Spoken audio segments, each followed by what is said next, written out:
Presiden Prabowo melantik Komisioner KPU dan Kepala Otorita IKN.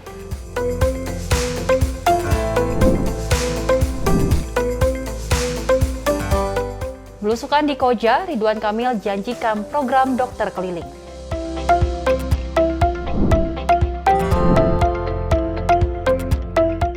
Gerak cepat Komdigi sebut 227.811 konten judul telah diblokir.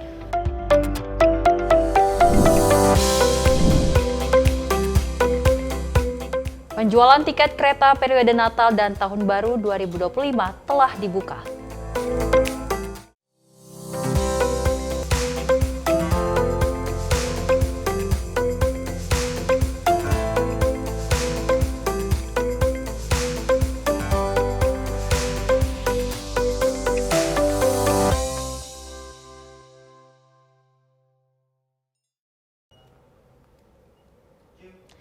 Selamat pagi pemirsa Simpo TV. Selamat pagi Sally. Selamat pagi Festi. Saya rasanya Festi dan juga Sally di pagi hari ini bisa terus memberikan informasi yang terbaik untuk Anda. Dan mudah-mudahan dimanapun pemirsa di rumah berada ini bisa terus menyaksikan Simpo Menyapa Pagi ya. Betul. Karena kita akan menghadirkan beberapa informasi terkait perpolitikan, ekonomi dan juga hiburan. Kita melihat di headline pertama di mana Prabowo Subianto ini baru saja melantik mantan Menteri PUPR Basuki Hadimulyono menjadi Kepala Otorita IKN. Betul, dan Prabowo mengharapkan bahwasanya Pak Basuki sendiri ini bisa melanjutkan bagaimana pembangunan IKN ke depan agar memang kalau kita lihat pembangunan ini masih berlangsung. Betul. Kita berharap bahwasanya pemerintahan Prabowo Gibran ini dapat merampungkan bagaimana pembangunan IKN ke depannya ya Festi. Oke, apalagi kita melihat mantan Menteri PUPR ini memang memiliki skill dan juga pengalaman yang sangat luar biasa, maka dari itu dipercaya oleh Presiden Prabowo Subianto untuk mengembangkan tugas yang baru, yaitu menjaga IKN jauh lebih baik lagi. Dan tentunya informasi menarik lainnya akan terus kami hadirkan. Ini dia Menyapa Pagi, Simpo TV selengkapnya.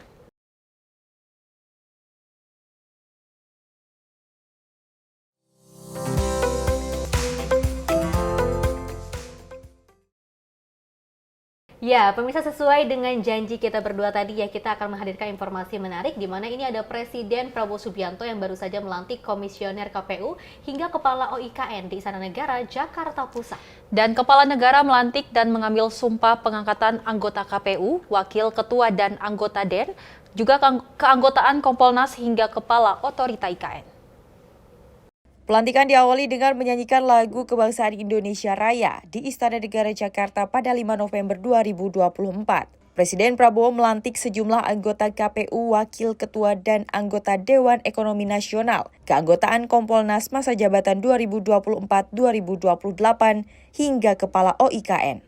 Presiden RI Prabowo Subianto melantik Basuki Hadimulyono sebagai Kepala Otorita Ibu Kota Nusantara. Basuki yang dilantik untuk kembali memegang amanah sebagai Kepala OIKN berdasarkan keputusan Presiden RI nomor 151P tahun 2024 tentang pengangkatan Kepala OIKN. Bersamaan dengan pelantikan Basuki, Prabowo Subianto melantik dan mengambil sumpah pengangkatan Iva Rosita sebagai anggota Komisi Pemilihan Umum RI untuk sisa masa jabatan tahun 2022-2027. Mengangkat Dr. Insinyur Muhammad Basuki Hadimulyono sebagai Kepala Otorita Ibu Kota Nusantara. Kedua dan seterusnya ditetapkan di Jakarta pada tanggal 4 November 2024. Presiden Republik Indonesia Prabowo Subianto. Usai pembacaan keputusan Presiden dan daftar nama pejabat yang akan dilantik, Presiden Prabowo membacakan sumpah jabatan yang diikuti para pejabat yang dilantik. Berkenaan dengan pengangkatan saudari sebagai anggota Komisi Pemilihan Umum, sisa masa jabatan tahun 2022-2027, terlebih dahulu saya akan bertanya kepada saudari, apakah saudari beragama Islam? Ya, beragama Islam. Bersediakah saudari untuk diambil sumpah menurut agama Islam? Bersedia. Apabila demikian, harap mengikuti dan mengulangi kata-kata saya. Demi Allah saya bersumpah. Demi Allah saya bersumpah. Bahwa saya akan memenuhi tugas dan kewajiban saya. Bahwa saya akan memenuhi tugas dan kewajiban saya. Sebagai anggota Komisi Pemilihan Umum. sebagai anggota Komisi Pemilihan Umum dengan sebaik-baiknya dengan sebaik-baiknya sesuai dengan peraturan perundang-undangan sesuai dengan peraturan perundang-undangan dengan berpedoman pada Pancasila dengan berpedoman pada Pancasila dan Undang-Undang Dasar dan Undang-Undang Dasar Negara Republik Indonesia tahun 1945, Negara Republik Indonesia tahun 1945, bahwa saya dalam menjalankan tugas dan wewenang akan bekerja dengan sungguh-sungguh. Dalam pelantikan tersebut turut hadir Kabinet Menteri Merah Putih. Dari Jakarta, tim redaksi Sinpo TV melaporkan. Kita beralih ke informasi lainnya. Pemirsa, Ketua Umum Partai Demokrat Agus Harimurti Yudhoyono menjelaskan soal pertemuan Presiden Prabowo Subianto dan juga Presiden ke-6 RI Susilo Bambang Yudhoyono pada Senin malam kemarin di Cikeas, Jawa Barat. Dan AHY mengatakan kedua tokoh ini memiliki komunikasi yang baik dan saling menguatkan. Ketua Umum Partai Demokrat Agus Harimurti Yudhoyono mengatakan Presiden ke-6 Susilo Bambang Yudhoyono bertemu dengan Presiden Prabowo Subianto di Cikeas, Bogor pada 4 November 2024 dan menggelar makan malam bersama. AHY menilai kedua tokoh ini saling berkomunikasi. Ia menyambut baik silaturahmi antara Prabowo dan SBY. Dua sahabat, dua tokoh, dua pemimpin yang selalu ingin berbagi cerita, saling menguatkan satu sama lain, dan indah sekali. Saya selalu terharu melihat persahabatan beliau yang sudah puluhan tahun dan kini sama-sama ingin menuntaskan pengabdian, dan saya rasa sangat baik kalau kedua tokoh tersebut bisa terus berkomunikasi dan bersilaturahmi dengan baik. Jadi pertemuan di Cikeas ya Mas, hari malam ini ya? Iya, betul. Oh, saya nggak tahu apa pembicaraannya karena ini pertemuan tertutup ya sebetulnya ya, tetapi yang jelas saya rasa ini adalah sesuatu yang baik ya, yang bisa ditiru oleh kita semua, bahwa pada saatnya kita semua ingin terus memberikan pemikiran-pemikiran terbaik, apalagi untuk memimpin negara sebesar Indonesia dengan kompleksitasnya. Saya rasa apa yang dilakukan oleh Bapak Presiden Prabowo ini luar biasa. Beliau tuh benar-benar tidak ada perasaan lain ya untuk terus mendengarkan dari berbagai pihak, tua muda, apapun latar belakangnya, beliau selalu mendengarkan. Ini sesuatu yang juga sangat saya kagumi dan apresiasi. Lebih lanjut saat AHY ditanyai soal peluang pertemuan Prabowo dengan SBY terkait dengan Dewan Pertimbangan Presiden, AHY menyebut belum mengetahui obrolannya lantaran pertemuan dilakukan secara tertutup. Dari Jakarta, tim liputan Sinpo TV melaporkan.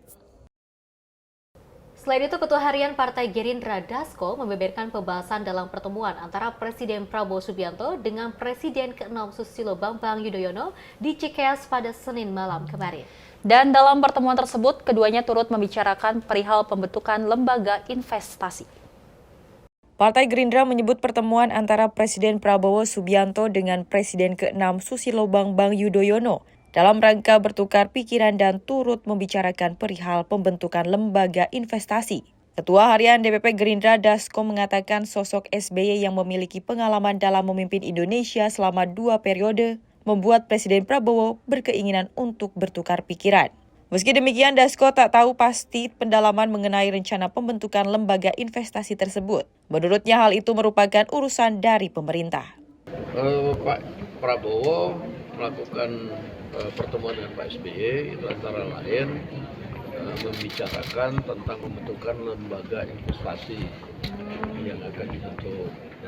Karena Pak SBY itu berpengalaman memimpin Republik Indonesia ini 10 tahun, tentunya sebagai kawan dan sahabat, ya itu biasa bertukar pikiran, itu aja. Ya biar nanti itu bukan kewenangan saya di eksekutif nanti, legislatif, biar eksekutif nanti yang itu, yang menjelaskan. Dari Jakarta, tim liputan Sinpo TV melaporkan. Ya, pemirsa, pertemuan antara tadi kita melihat juga ada pertemuan dari SBY, AHY dan juga Prabowo Subianto. Ini ada suatu diskusi yang memang ini agak internal ya. Ini tidak di kalau kita lihat tidak dipaparkan dalam berbagai media ataupun wartawan ya, karena ini masih banyak dugaan-dugaan ini rencananya akan ada terkait dengan investasi. Betul, dan memang kalau kita ketahui Festi dan pemirsa, sebelumnya Prabowo bertemu dengan Jokowi dan kemarin malam ini bertemu dengan Susilo Bambang Yudhoyono. Apakah memang ada pembahasan sama tim pres? Ini masih kita bertanya-tanya karena memang kata Ketua Harian DPP Partai Gerindra Dasko mengatakan bahwasanya memang Prabowo dengan SBY memiliki komunikasi yang baik, jadi memang pertemuan tersebut pasti akan wajar. selalu ada pertemuan Betul. antara Presiden Prabowo Subianto dan juga Susilo Bambang Yudhoyono ya, karena kita melihat memang Prabowo Subianto ini selalu memiliki hubungan yang sangat baik kepada mantan-mantan Presiden Republik Indonesia.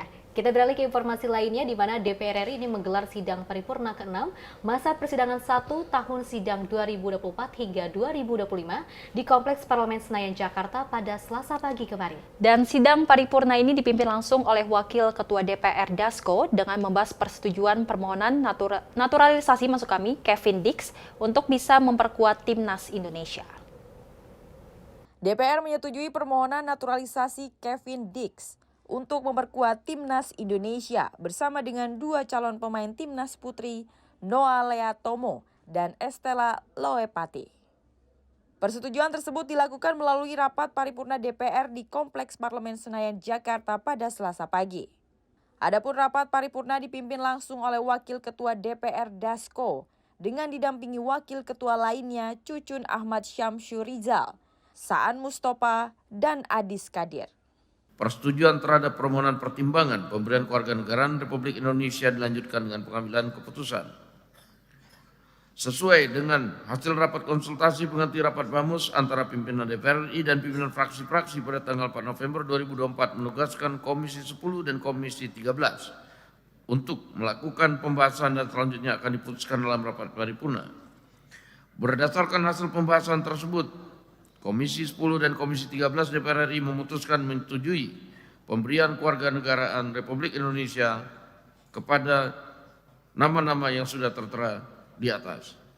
Sebelum itu kami meminta persetujuan pada rapat paripurna hari ini apakah permohonan, pertimbangan dan pemberian kewarganegaraan Republik Indonesia atas nama Saudara Kevin Dix, Saudara Noah Johanna Christina Cornelia Lea Tomo dan Saudari Estela Loepati dapat disetujui. Dari Jakarta, tim liputan Sinpo TV melaporkan. Sementara itu, pemirsa, Wakil Presiden RI Gibran Rakabuming Raka meninjau uji coba makan bergizi gratis di SDN Langkai Palangkaraya. Dan sesuai dengan visi dari Presiden Prabowo Subianto yaitu program makan bergizi gratis, ini diharapkan diperluas ke berbagai daerah di luar Pulau Jawa.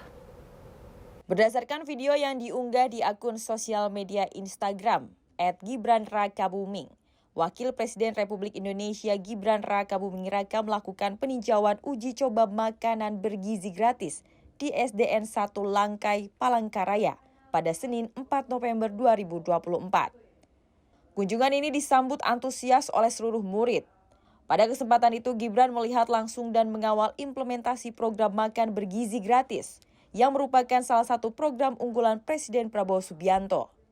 Menu bergizi gratis yang disajikan terdiri dari nasi putih, ayam goreng, tumis sayur, telur rebus, buah pisang, susu, dan air putih. Wakil Presiden berharap agar program makan bergizi gratis dapat diperluas ke berbagai daerah lainnya di luar Pulau Jawa sesuai dengan visi Presiden Prabowo untuk meningkatkan kualitas sumber daya manusia Indonesia secara merata. Tim redaksi Sinpo TV melaporkan. Ya, kelayakan uji coba terkait dengan makan gizi gratis ini sudah dilakukan oleh Wakil Presiden Gibran Rakabuming Raka di berbagai salah satu sekolah dasar ya seperti itu ya. Kemarin juga sudah dilakukan oleh Gibran dan ini juga sudah ada uji kelayakan dengan harga paket 15.000. Betul, dan Gibran mengharapkan bahwasanya program makan bergizi gratis ini dapat diperluas di luar Pulau Jawa karena kita lihat bahwasanya memang Prabowo dan Gibran ini mengharapkan angka stunting di Indonesia ini menurun. Betul, dan tentunya juga ini pembagian ini bisa merata ke seluruh Indonesia. Dan tentunya sejumlah informasi menarik lainnya akan terus kami hadirkan usai jeda berikut ini.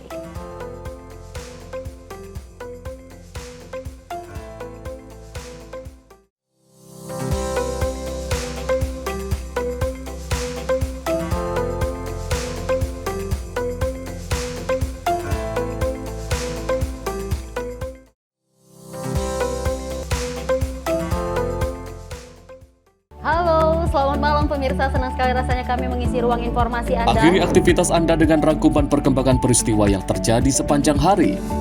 Sebelumnya kita saksikan ada sekitar 3.000 tamu undangan, sementara di Ibu Kota Nusantara ini ada sekitar 2.000 tamu undangan. Rangkaian informasi nasional dan mancanegara dirangkum sebagai penutup hari dalam Menyapa Malam. Setiap Senin hingga Jumat pukul 8 malam, hanya di Sinpo TV.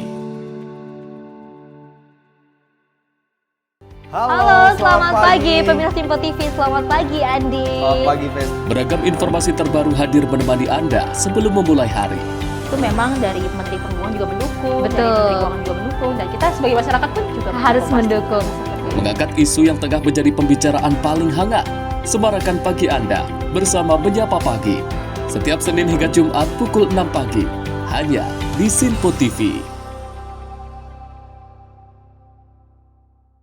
Halo pemirsa, kami kembali hadir dengan sejumlah informasi yang kami himpun dari berbagai penjuru dunia. Rangkaian informasi yang membuat akhir pekan Anda begitu bermakna. Sebuah kelompok di Afrika Selatan memberikan layanan pertunjukan film dengan tenaga surya. Berita yang menjadi sorotan media dari dalam dan luar negeri, kami hadirkan untuk menemani pekan Anda dalam Sinpo Dunia Sepekan, Sabtu dan Minggu pukul 9 pagi, hanya di Sinpo TV.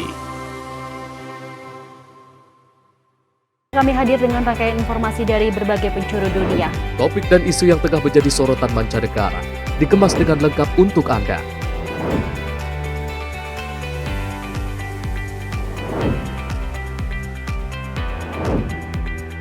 Peristiwa penting yang terjadi dari berbagai belahan dunia ini hadir dalam Sinpo Dunia setiap Senin hingga Jumat pukul 7:30 malam, hanya di Sinpo TV.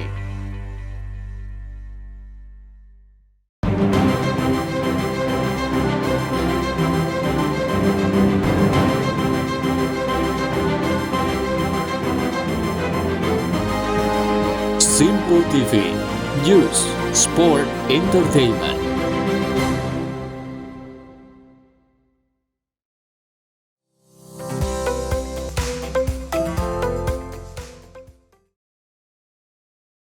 Terima kasih pemirsa, Anda masih menyaksikan Menyapa Pagi Sinpo TV, dan kita lanjutkan informasi terkait Pilkada serentak di mana ada 9 partai non-parlemen.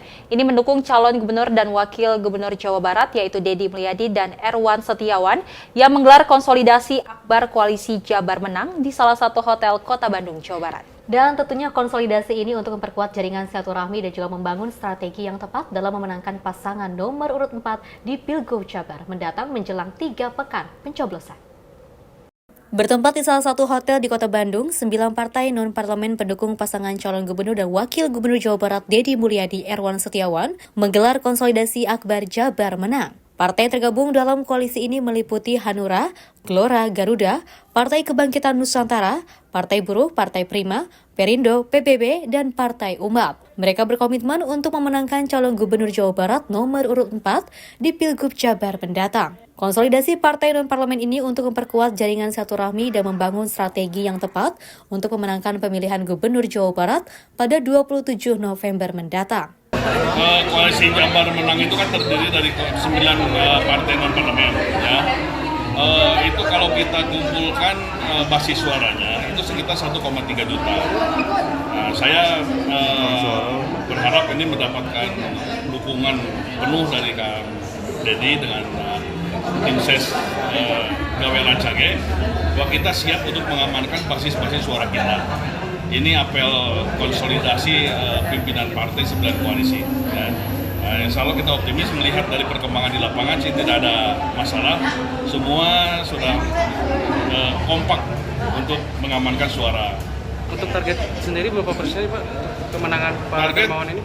Total insya Allah 80% semuanya ya, dan kita sedang beberapa daerah sudah tercapai 80% ya. Karawang, kemudian Tasik dan beberapa daerah yang lainnya. Bahkan Subang 90%.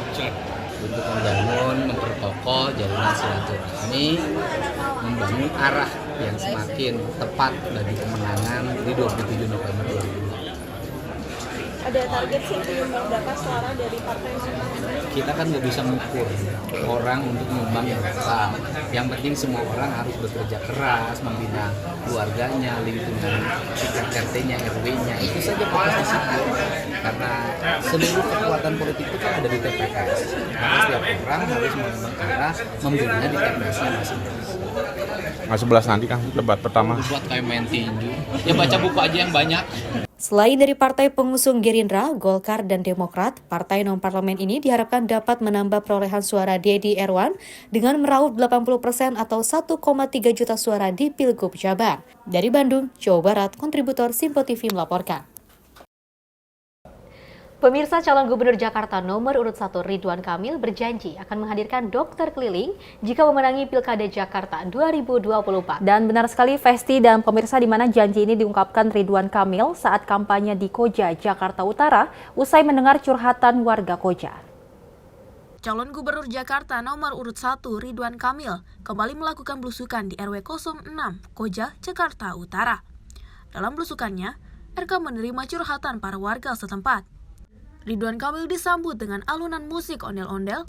Dalam kampanyenya, mantan Gubernur Jawa Barat ini terlihat beberapa kali menyalami dan berbincang dengan lansia yang tinggal di wilayah tersebut. Setelah mendengarkan berbagai keluhan warga, Ridwan Kamil memastikan akan menjalankan program dokter keliling yang akan mempermudah warga untuk pengobatan. Kemudian ada warga yang terkena stroke, ya. Nah, itu yang nanti jadi program dokter keliling, ya.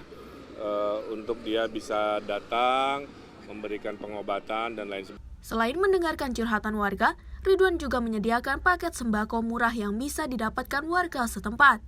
Sembako tersebut berupa beras, teh, gula, dan minyak goreng 1 liter. Dari Jakarta, Zahra Farizrona Bayu, Tim Liputan Sinpo TV melaporkan. Salah satu langkah yang dilakukan oleh Ridwan Kamil dan juga Susono ini akan menghadirkan dokter keliling untuk warga Jakarta gitu kan ya. Apalagi ini kan banyak sekali curah hujan yang memang masih mengguyur di Jakarta. Betul. Ini langkah yang sangat luar biasa dan bagus untuk warga Jakarta. Dan sementara itu hujan deras yang mengguyur ibu kota sejak Selasa siang hingga petang kemarin membuat Jalan Ciledug Raya atau Sekoal tergenang hingga 70 cm maksud kami. Dan sejumlah kendaraan alami mati mesin setelah nekat menerobos genangan dan sebagian pengendara memilih untuk bertahan. Banjir setinggi 70 cm merendam Jalan Ciledug Raya, Cipulir, Jakarta Selatan Selasa petang. Kondisi kemacetan arus lalu lintas dari arah Kebayoran Lama menuju Cipulir mengular.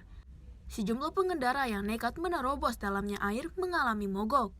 Meski 4 mesin penyedot air yang disediakan suku Dinas Tata Air difungsikan, namun ketinggian air terus meninggi. Dari jam 1:30. Iya, 1:30 banjirnya. Bang, penyebabnya apa sih bang kalau sering banjir bang? Apanya? Penyebabnya apa sering banjir? Penyebabnya dari galian pak. Ini kan ada bikinan jetting nih pak. Nah. Itu. Ini ketinggian berapa pak? Hah? Ketinggian? Ketinggiannya bisa sampai 70 cm. 70 cm? Iya. Nah untuk kendaraan yang melintas sendiri itu? Banyak yang pada mogok. Banyak yang pada mogok ya? Iya. Banyak kan roda 3 mogok semua.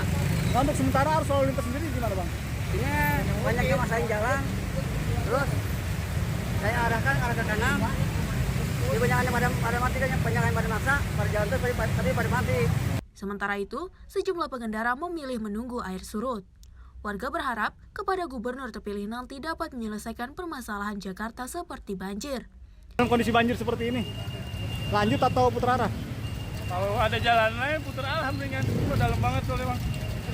Biasanya masih bisa lewat nih, maksain ini makanya udah nggak bisa nih. Bang, tanggapannya bang untuk Jakarta bang yang akan dipimpin oleh gubernur baru seperti apa sih bang? Ya, yang pasti yang harus bisa nanganin kemacetan sama banjir ini. Kalau untuk daerah ini sendiri bang, sering atau gimana bang? Ini mah udah langganan. Udah langganan, jadi setiap hujan turun banjir gitu bang? Ya, tergantung hujannya juga sih. Kalau hujannya gede kayak barusan ya pasti banjir. Abang dengan abang siapa bang? Saya Ahmad. Ini motornya mogok bang? Iya, motor ini nih. Mogok? Enggak sih, mau nekat tapi kayaknya nggak meyakinkan ini mah, nggak berani.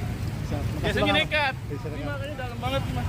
Akibat genangan ini membuat aktivitas warga terganggu, sejumlah warga yang akan pulang ke arah Kebayoran Lama maupun ke arah Cipulir terpaksa jalan kaki lantaran akses kendaraan angkutan umum terhenti. Dari Jakarta, kontributor Sinpo TV melaporkan. Oke, pemirsa, kita lihat kemarin bahwa curah hujan yang sangat luar biasa ya, ini mengguyur ke kawasan Ciledug, ini menyebabkan adanya banjir hingga 70 cm. Ini pastinya juga akan menimbulkan berbagai wabah penyakit seperti flu, terus juga kulit yang memang gatal-gatal seperti itu ya. Dan kita melihat dari Menteri AHY ini langsung didampingi dengan Kemenpu untuk melakukan sebuah pengendalian banjirop. Dan berharap kita bawa saja dari langkah Pak AHY dengan Kementerian PU ini bisa menangkal bagaimana banjir di Jakarta dapat teratasi, dan pastinya juga sebagai pemimpin nantinya Jakarta yang akan bertarung di Pilkada Jakarta bisa mengatasi banjir di Jakarta ya, Festi. Oke, baik, sejumlah informasi menarik lainnya akan terus kami hadirkan usai jeda berikut ini.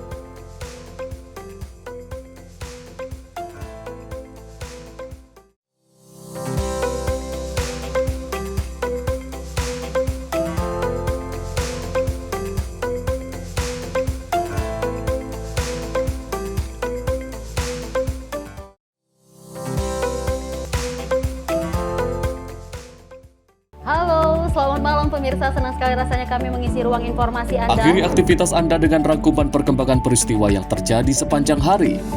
Sebelumnya kita saksikan ada sekitar 3.000 tamu undangan, sementara di Ibu Kota Nusantara ini ada sekitar 2.000 tamu undangan. Rangkaian informasi nasional dan mancanegara dirangkum sebagai penutup hari dalam Menyapa Malam. Setiap Senin hingga Jumat pukul 8 malam, hanya di Sinpo TV. Halo, selamat pagi pemirsa Sinpo TV, selamat pagi Andi. Selamat pagi, Fen. Beragam informasi terbaru hadir menemani Anda sebelum memulai hari. Itu memang dari Menteri Perhubungan juga mendukung, Betul. dari Menteri Keuangan juga mendukung, dan kita sebagai masyarakat pun juga harus mendukung. Mengangkat isu yang tengah menjadi pembicaraan paling hangat, semarakan pagi Anda bersama Menyapa Pagi. Setiap Senin hingga Jumat pukul 6 pagi, hanya di Sinpo TV. Halo pemirsa, kami kembali hadir dengan sejumlah informasi yang kami himpun dari berbagai penjuru dunia. Rangkaian informasi yang membuat akhir pekan Anda begitu bermakna. Sebuah kelompok di Afrika Selatan memberikan layanan pertunjukan film dengan tenaga surya. Berita yang menjadi sorotan media dari dalam dan luar negeri, kami hadirkan untuk menemani pekan Anda dalam Sinpo Dunia Sepekan, Sabtu dan Minggu pukul 9 pagi, hanya di Sinpo TV. Kami hadir dengan rangkaian informasi dari berbagai penjuru dunia. Topik dan isu yang tengah menjadi sorotan mancanegara dikemas dengan lengkap untuk Anda.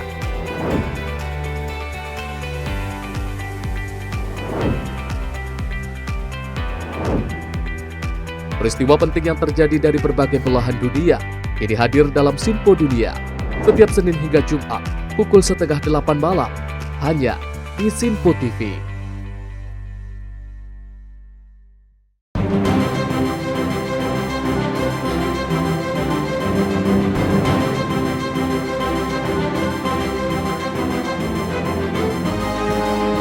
Sinpo TV, News, Sport, Entertainment.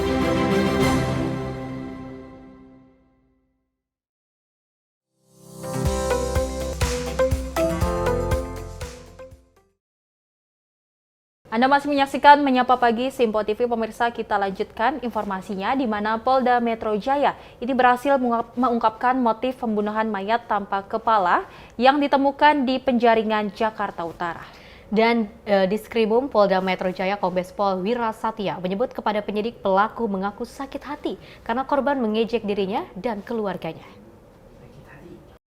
Dalam konferensi persnya, Dirkrimum Polda Metro Jaya, Kombes Pol Wira Satya mengatakan pihaknya berhasil menangkap pelaku mutilasi terhadap korban SH 40 tahun, yakni FF alias OAP 43 tahun. Usai melakukan aksinya, Wira menyampaikan bahwa tersangka berupaya menghilangkan sidik jari di jemari korban dengan menggunakan pisau.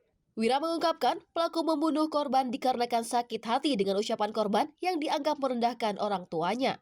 Tersangka mengaku membuang kepala korban dan badannya secara terpisah, yakni terlebih dahulu membuang bagian kepala dan membuang bagian badan pada keesokan harinya. Akibat perbuatannya, polisi mempersangkakan dengan pasal 340 KUHP, subsider pasal 338 KUHP dengan ancaman pidana maksimal hukuman mati.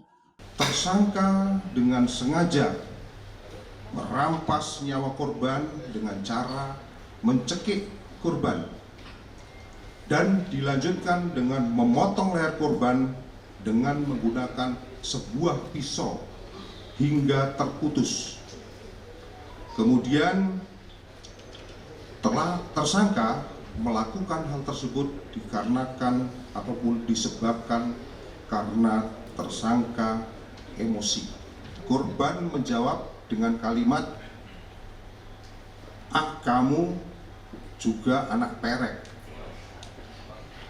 Dengan perkataan tersebut, tersangka tersulut emosi dan langsung mencekik korban dari arah belakang dengan menggunakan lengan tangan kanan dan tangan kiri, mendorong lengan tangan kanan dan kiri agar lebih kencang sampai korban lemas dan tidak bergerak.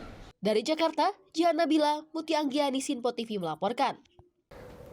Pemirsa, lukai korban dengan senjata tajam celurit. 2 anggota komplotan begal akhirnya ditangkap oleh polisi. Dan 1 orang pelaku terpaksa dihadiahi timah panas karena berusaha melawan dan melarikan diri saat ditangkap oleh polisi.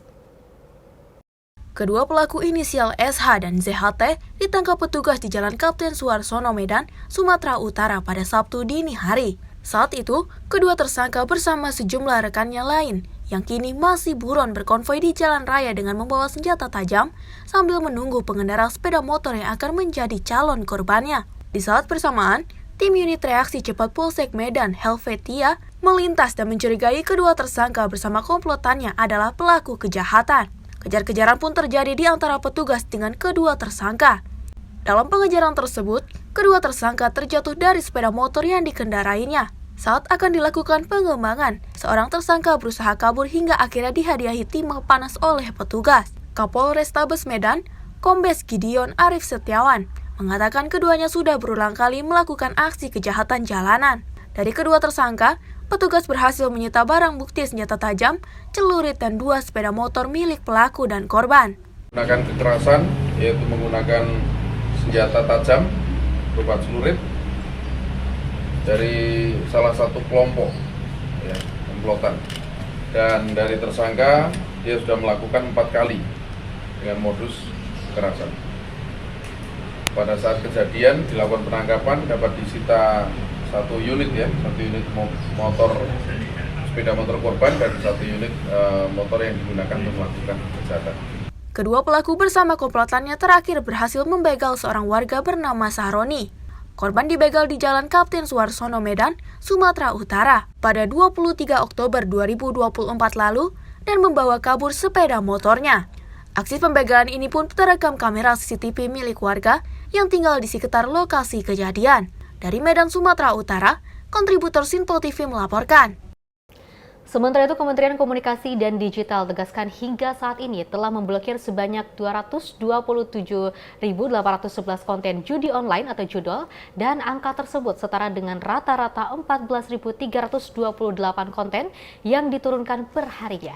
Dan sementara itu, Festi dan pemirsa ini juga Komdigi mendesak kepada platform Google, YouTube, TikTok, dan juga X untuk lakukan kerjasama blokir situs judi online yang kini tercatat sebanyak 93% terjadi di platform tersebut. Pemerintah pusat melalui Kementerian Komunikasi dan Digital bersama lembaga terkait tak henti-hentinya menggalakkan memberantas perjudian online. Direktur Jenderal Informasi dan Komunikasi atau IKP, Kementerian Komdigi RI Prabu Refta Revolusi tegaskan, hingga saat ini telah memblokir sebanyak 227.811 konten judi online atau judol. Angka tersebut setara dengan rata-rata 14.328 konten yang diturunkan per harinya. Sementara itu, Prabu Refta Revolusi mendesak kepada platform Google, YouTube, TikTok, dan Twitter atau X untuk lakukan kerjasama blokir situs judi online yang kini tercatat sebanyak 93% terjadi di platform tersebut. Beberapa yang dapat kami informasikan untuk hari ini adalah bahwa sejak pelantikan tanggal 20 Oktober hingga sekarang 4 November 2024 atau 16 hari ini kami telah melakukan proses pemblokiran terhadap 227.811 konten atau item yang memiliki kaitan dengan judi online. Bila di rata-rata per hari, maka proses takedown atau pemblokiran ini mencapai 14.238 per hari, ya, sekitar 14 ribuan per harinya. Angka ini tentunya cukup besar, namun bila melihat skala pengendalian konten yang multi-platform, maka kami harus terus melakukan kerja keras dan kerja bersama dalam penindakan dan pencegahan agar masyarakat tidak terpapar oleh konten judi online. Dengan upaya yang konsisten, masyarakat diharapkan dapat semakin terlindung dari terpaparnya judi online, serta mampu berperan aktif dalam menciptakan lingkungan digital yang sehat, aman, dan positif. Dari Jakarta, kontributor Sinpo TV melaporkan. Ya, pemirsa, ini sangat miris sekali ya, Seli ya. Kita melihat kasus judi online yang sangat marak di Indonesia di berbagai platform, ada Google, YouTube, dan juga tadi kita melihat dari X seperti itu ya.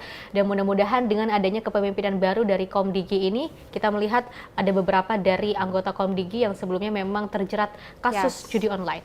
Dan kita ketahui bahwasanya memang dari karyawan Komdigi ini ditangkap sebanyak 12 orang. Betul. Dengan merugikan negara hingga 8 triliun, Vesti dan pemirsa. Jadi kita berharap bahwasanya kementerian dari Kabinet Merah Putih ataupun Komdigi sendiri dapat menuntaskan judi online yang ada di Indonesia yang bisa merugikan bangsa Indonesia. Dan tentunya pimpinan yang baru bisa lebih tegas lagi kepada para karyawannya ataupun bawahannya, seperti itu ya. Dan kita beralih ke informasi lainnya, pemirsa. Jaksa Agung Muda Tindak Pidana Khusus Kejaksaan Agung menetapkan Meriska Wijaya, Ibu Ronald Tanur, dan juga terpidana kasus pembunuhan dini Sera Afrianti sebagai tersangka suap atau gratifikasi. Dan Meriska terbukti memberikan ketiga hakim Pengadilan Negeri Surabaya, Jawa Timur senilai 3,5 miliar untuk vonis bebas sang anak melalui Lisa Rahmat selaku kuasa hukum Ronald Tanur. Setelah ketiga hakim pemberi vonis bebas terpidana Ronald Tanur atas dakwaan pembunuhan dini Sera Afrianti, kini Jaksa Agung Muda Tindak Pidana Khusus Kejaksaan Agung kembali menetapkan tersangka baru. Dengan adanya 2 alat bukti yang cukup dan pemeriksaan maraton hari ini, Jampitsus menetapkan Meriska Wijaya, ibu terpidana Ronald Tanur sebagai tersangka. Meriska terbukti selaku pemberi suap melalui Lisa Rahmat yang lebih dulu ditetapkan sebagai tersangka senilai 3,5 miliar rupiah kepada 3 hakim Pengadilan Negeri Surabaya, Jawa Timur untuk vonis bebas sang anak. Adanya tindak pidana korupsi, yaitu suap dan atau gratifikasi, yang dilakukan oleh MB sehingga penyidik meningkatkan status MB, ibu terpidana Ronald Tanur, dari status semula yaitu saksi menjadi tersangka. Kasus posisinya adalah sebagai berikut. Tersangka MB, ibu Ronald Tanur, awalnya menghubungi LR untuk minta yang bersangkutan bersedia menjadi penasihat hukum Ronald Tanur. Kita ketahui bahwa Ibunda Ronald Tanur ini berteman akrab dengan LR karena anak LR dan anak MB ini atau Ronald Tanur ini pernah satu sekolah. Jadi mereka sudah lama saling kenal. Atas kasus vonis bebas Ronald Tanur, Jaksa Agung Muda Tindak Pidana Khusus Kejaksaan Agung telah menetapkan 5 orang tersangka, diantaranya 3 hakim Pengadilan Negeri Surabaya, Erintua Damanik, Mangapul, dan Heru Hanindio. Dari Jakarta, kontributor Sinpo TV melaporkan.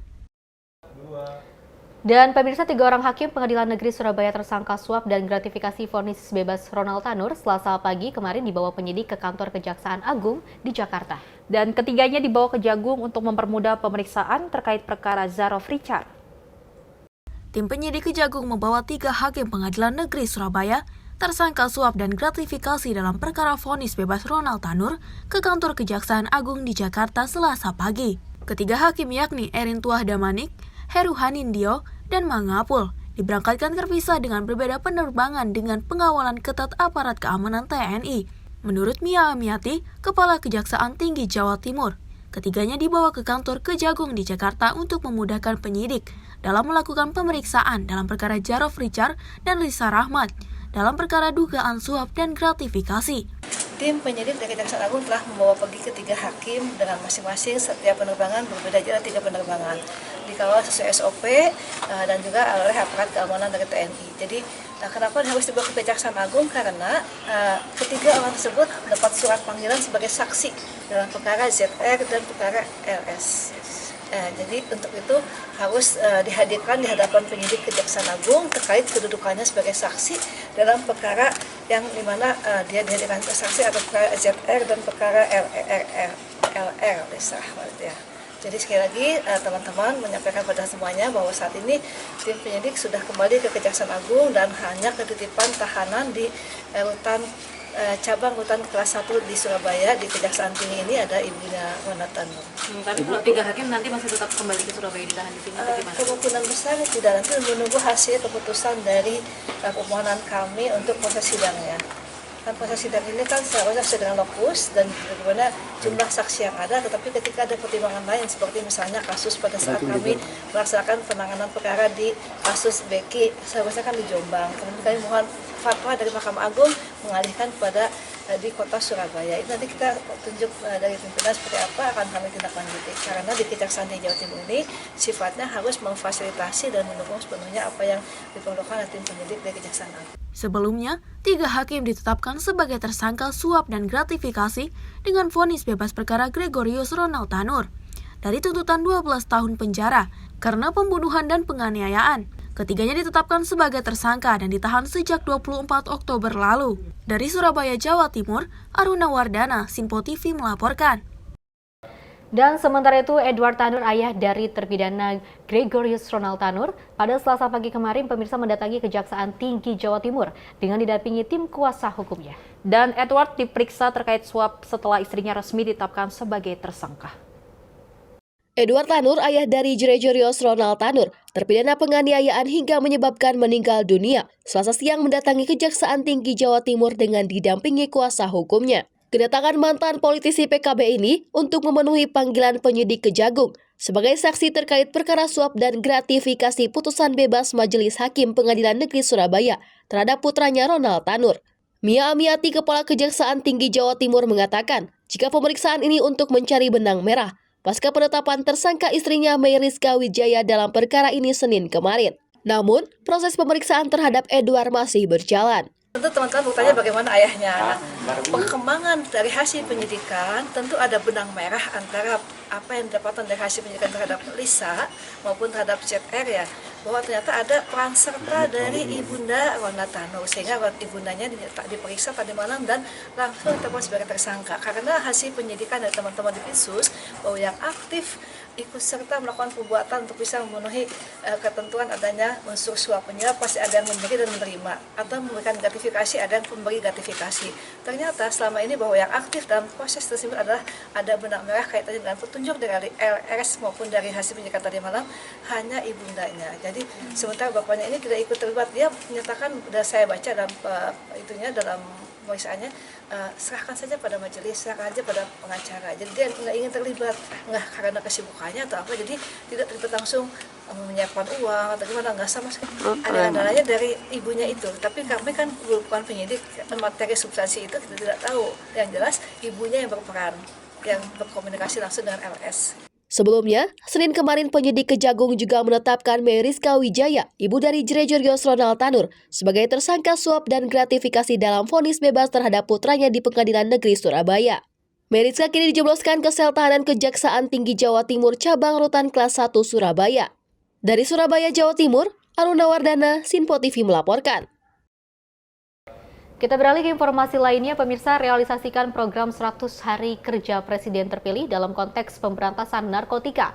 Satuan Reserse Narkoba Polres Metro Jakarta Barat ini menggagalkan peredaran narkoba jaringan internasional. Dan dari tangan para pelaku, polisi mendapati barang bukti sabu, ganja, ekstasi, dan juga tembakau gorila.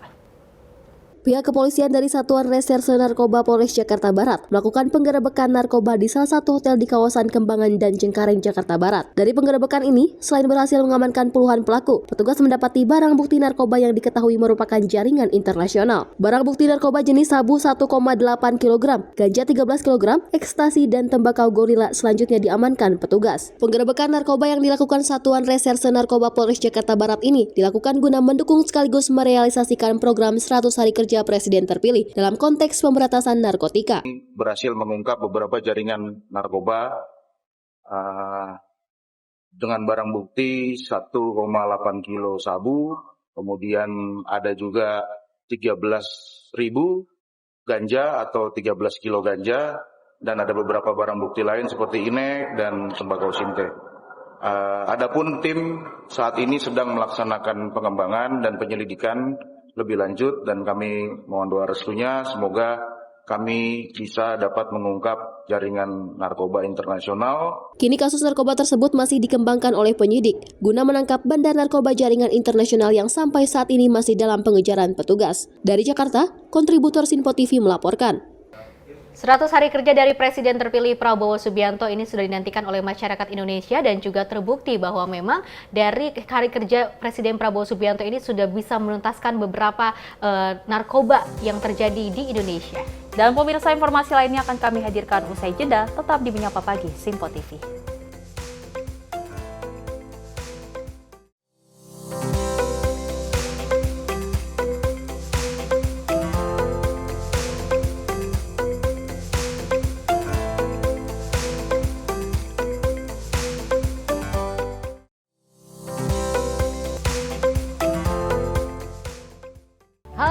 Selamat malam pemirsa, senang sekali rasanya kami mengisi ruang informasi Anda. Akhiri aktivitas Anda dengan rangkuman perkembangan peristiwa yang terjadi sepanjang hari. Sebelumnya kita saksikan ada sekitar 3.000 tamu undangan, sementara di Ibu Kota Nusantara ini ada sekitar 2.000 tamu undangan. Rangkaian informasi nasional dan mancanegara dirangkum sebagai penutup hari dalam Menyapa Malam. Setiap Senin hingga Jumat pukul 8 malam, hanya di Sinpo TV. Halo, selamat pagi pemirsa Sinpo TV, selamat pagi Andi. Selamat pagi, Fen. Beragam informasi terbaru hadir menemani Anda sebelum memulai hari. Itu memang dari Menteri Perhubungan juga mendukung, Betul. dari Menteri Keuangan juga mendukung, dan kita sebagai masyarakat pun juga harus mendukung. Mengangkat isu yang tengah menjadi pembicaraan paling hangat, semarakan pagi Anda bersama Menyapa Pagi. Setiap Senin hingga Jumat pukul 6 pagi, hanya di Sinpo TV. Halo pemirsa, kami kembali hadir dengan sejumlah informasi yang kami himpun dari berbagai penjuru dunia. Rangkaian informasi yang membuat akhir pekan Anda begitu bermakna. Sebuah kelompok di Afrika Selatan memberikan layanan pertunjukan film dengan tenaga surya. Berita yang menjadi sorotan media dari dalam dan luar negeri, kami hadirkan untuk menemani pekan Anda dalam Sinpo Dunia Sepekan, Sabtu dan Minggu pukul 9 pagi, hanya di Sinpo TV. Kami hadir dengan rangkaian informasi dari berbagai penjuru dunia. Topik dan isu yang tengah menjadi sorotan mancanegara dikemas dengan lengkap untuk Anda.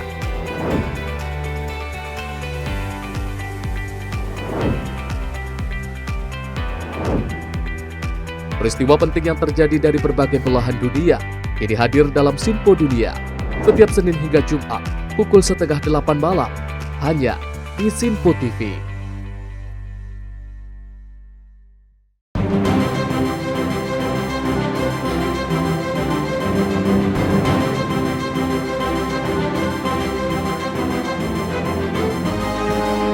Sinpo TV, News, Sport, Entertainment.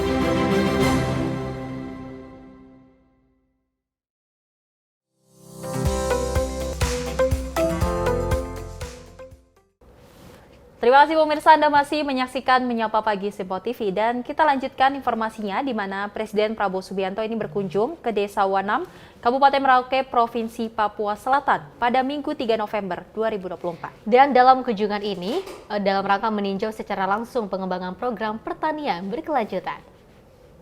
Setibanya di lokasi, Presiden Prabowo Subianto langsung menuju lahan percontohan yang digunakan untuk praktik teknik budidaya padi terbaru. Dalam kunjungannya kali ini, Kepala Negara melihat persiapan Demplot atau Demonstration Plot Padi untuk meningkatkan produktivitas pangan di wilayah timur Indonesia. Demplot padi ini diharapkan menjadi percontohan bagi para petani lokal dengan teknik pertanian yang dapat meningkatkan hasil panen dan kualitas padi. Presiden Prabowo menyaksikan bagaimana para petani dengan cermat mempersiapkan lahan agar optimal untuk musim tanam berikutnya. Sementara itu, secara terpisah, Kepala Satgas Ketahanan Pangan Kementerian Pertanian, Maijen TNI Ahmad Rizal mengatakan bahwa program cetak sawah yang dilakukan di Wanam dan sekitarnya merupakan bagian dari rencana pengembangan lahan pertanian skala besar di Merauke. Yang di Wanam itu nanti adalah program cetak sawah. Nah, kami berlanjut Mas, untuk cetak sawah ini juga dilanjutkan, diawali juga di Merauke dan di Wanam. Di sekitar kota Merauke ada rencananya juga 100.000 hektar. Kemudian nanti yang kita start dari Wanam sampai ke Muting itu sekitar 1 juta hektar.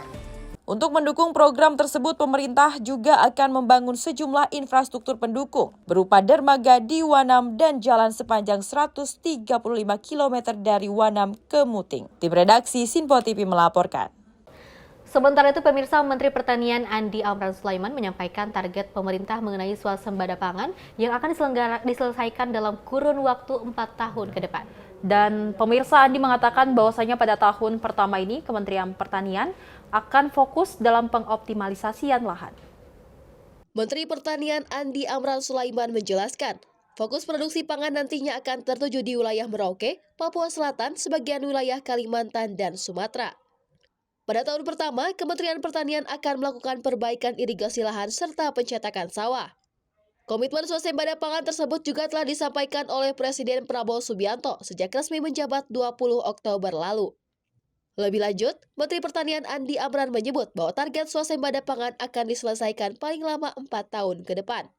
Blueprint kita sudah buat, insya Allah sesuai arahan Bapak Presiden, kita akan swasembada secepat-cepatnya, sesingkat-singkatnya, diberi waktu 4 tahun. Insya Allah bisa. Untuk tahun pertama pendekatannya apa dulu kalau begitu? Kita sekarang optimalisasi lahan, perbaikan irigasi, kemudian cetak sawah. Ini kita fokus ke arah sana. Dan kita sudah berjalan. Fokus daerah akan di mana? Ya. Fokus daerahnya untuk itu Merauke, Kalimantan Tengah, Selatan, Kalimantan Barat, Sumatera Selatan, Jambi, Lampung. Tapi kalau soal gimana Pak? Ya. Kita kolaborasi dengan Kementerian PU untuk menormalisasi irigasi primer, sekunder, tersier. Dari Jakarta, Sri Dewi Adayani, Davanis Kiano, Sinpo TV melaporkan. Pemirsa, seorang petani di Desa Kadirrejo, Kecamatan Pabelan, Kabupaten Semarang, Jawa Tengah, ini berhasil mengembangkan lahan yang kurang produktif menjadi sebuah wisata petik buah melon premium. Dan benar saja, Festi, tak hanya sebagai tempat untuk menikmati melon premium. Ini suasana di dalam perkebunan melon ini cukup sejuk dan juga bersih. Pas untuk melepas penat Anda, dan berikut informasinya.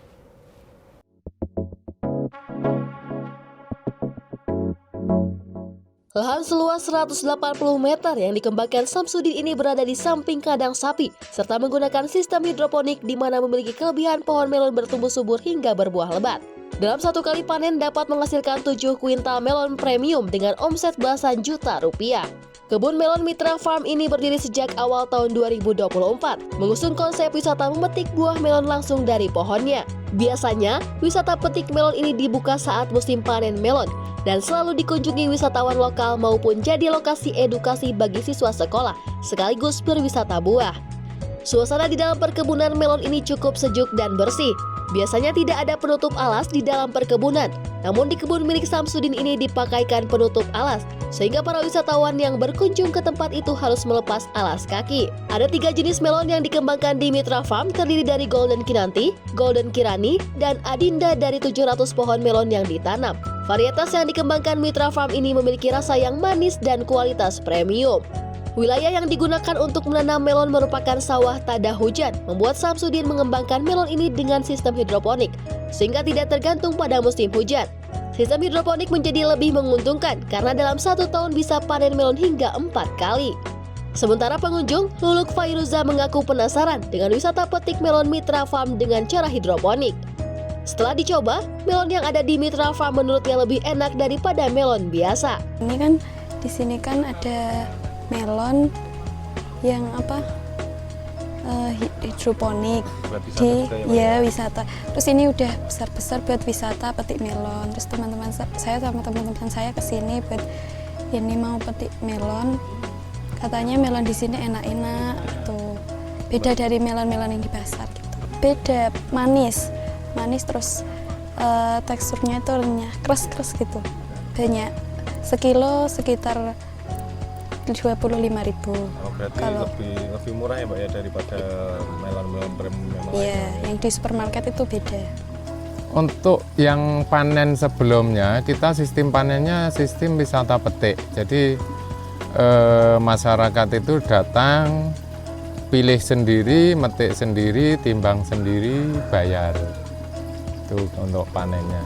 Ya pertama karena di tempat kami itu kan wilayahnya wilayah tak ada hujan. Otomatis kalau kami tanam konvensional itu sangat ketergantungan dengan musim. Kebetulan kami punya sumur dan saya perhitungkan kebutuhan airnya itu cukup untuk tanam secara hidroponik. Nah itu menjadi pertimbangan kami tanam sistem hidroponik karena hidroponik itu tidak tergantung musim hujan, kemarau nggak tergantung. Itu kita sewaktu kita pengen tanam, sewaktu-waktu kita tidak ketergantungan dengan musim. Untuk wisata petik melon di Mitra Farm ini, para pengunjung dapat memetik melon sepuasnya dan cukup membayar Rp25.000 per kilogram. Jika ingin membawanya pulang, pengunjung bisa memetik lalu ditimbang untuk mengetahui harga. Dari Kabupaten Semarang, Jawa Tengah, kontributor Sinpo TV melaporkan.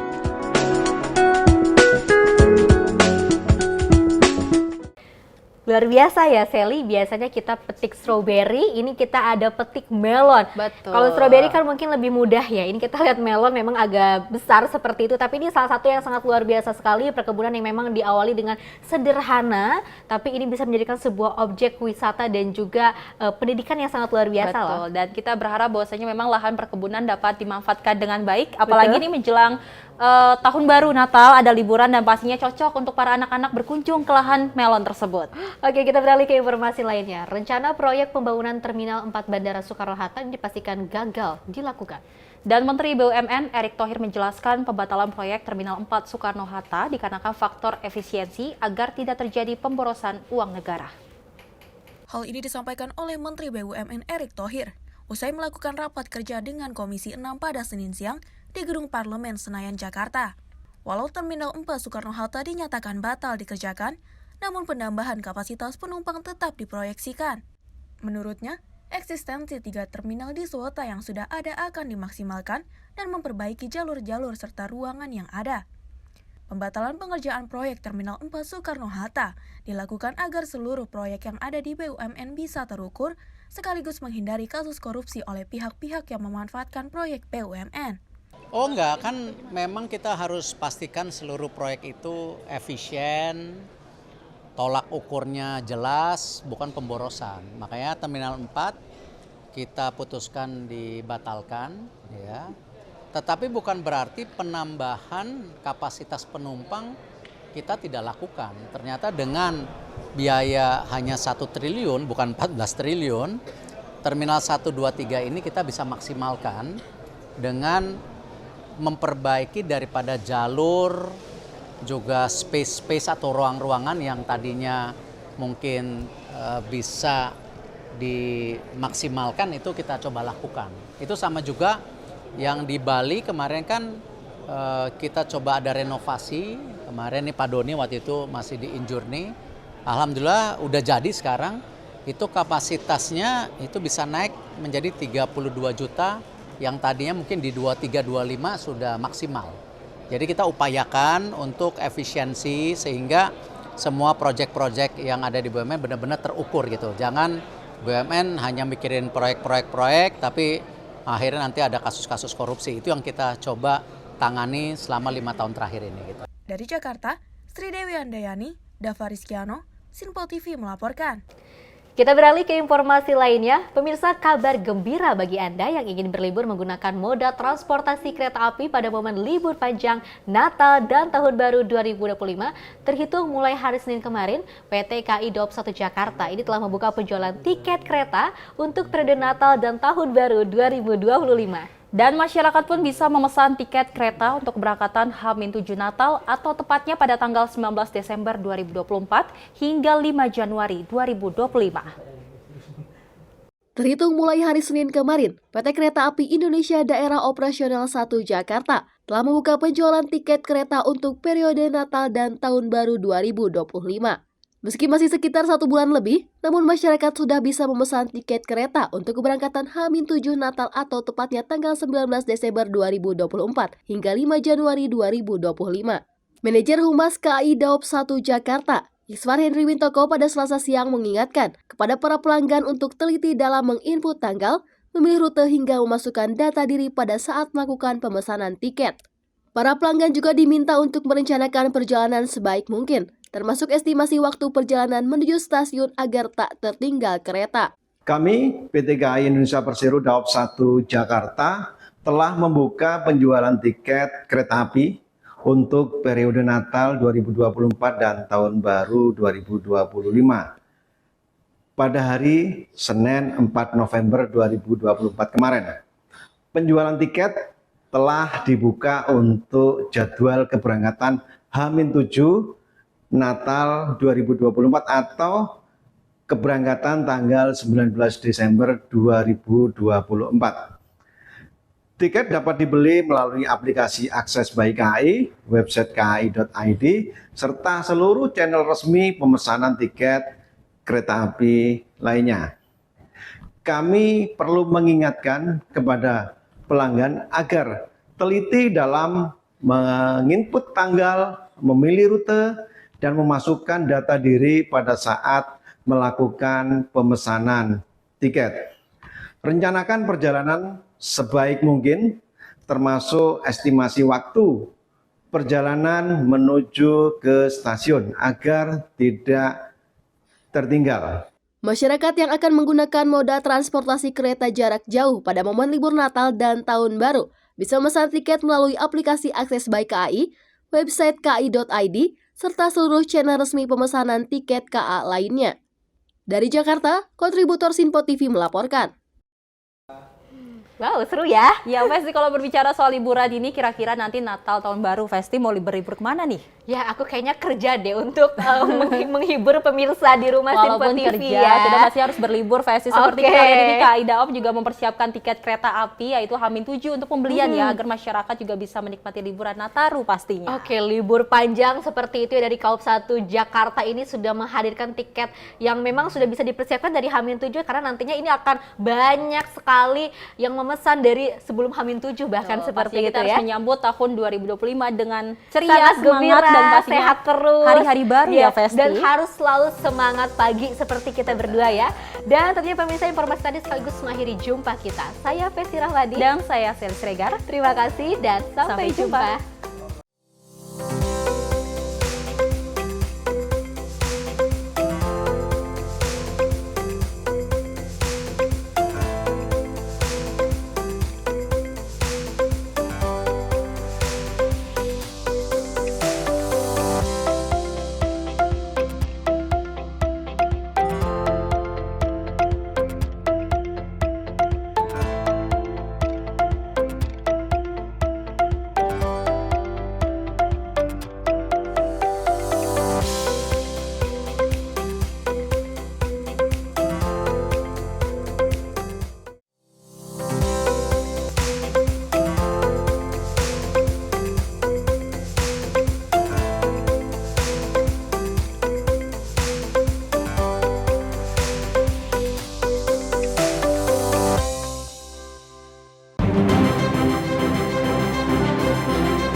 Sinpo TV, News, Sport, Entertainment.